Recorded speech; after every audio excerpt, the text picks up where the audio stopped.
नमस्कार साथीहरू, आज चाहिँ म यो फलको आउने रोग सम्बन्धी सानो जानकारी लिएर आएको छु। यो काँक्रा, घिरौला, यी साना फर्सीहरू, त्यो सानो चिचिलामै कुहाउने रोग हुन्छ।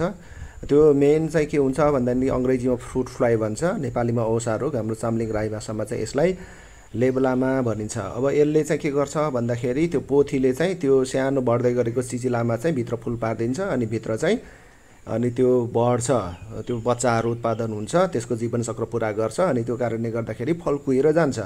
अब यसलाई रोक्नको लागि चाहिँ के गर्नु पर्यो भन्दाखेरि उसको भाले चाहिँ मार्नु पर्यो फेरोमोन ट्र्यापबाट। यो झुन्डिराखेको देख्नु भएको छ नि, यसरी यो फेरोमोन ट्र्याप चाहिँ बालीमा नजिकमा चाहिँ लगाइदिनु पर्यो। अब त्यसमा चाहिँ के हुन्छ भन्दाखेरि भाले चाहिँ आएर त्यहाँनिर फस्छ, मर्छ अनि पोथीसँग संसर्ग गर्दैन अनि त्यो बतासे फुल पार्छ त्यहाँ त्यो चिचिलामा अनि त्यो चाहिँ जीवनचक्र पुरा गर्न सक्दैन। त्यस पछाडि चाहिँ त्यसको त्यो फुल चाहिँ त्यतिकै खेर जान्छ अनि फल कुहिन रोगबाट जोगिन्छ। अब हेर्नु है, यहाँनिर मैले यसरी झुन्ड्याइरहेको छु। अब हेर्नु है, यो चाहिँ किन्न पाउँदो रहेछ। यो हेर्नु हुनुहुन्छ, यो चाहिँ चक्लेट जस्तो प्लास्टिकमा आउँदो रहेछ। मैले किनेर ल्याएको बजारबाट 300 रुपियाँ पर्दो रहेछ। यसको माथि ढकनी भइहाल्यो यो।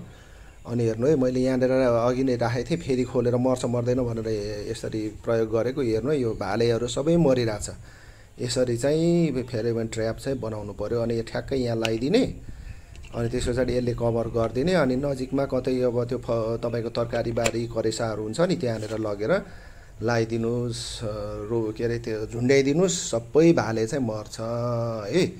यसरी चाहिँ हाम्रो फलफुलहरूलाई चाहिँ जोगाउन सकिन्छ। हस्त नमस्कार, बाई बाई बाई बाई।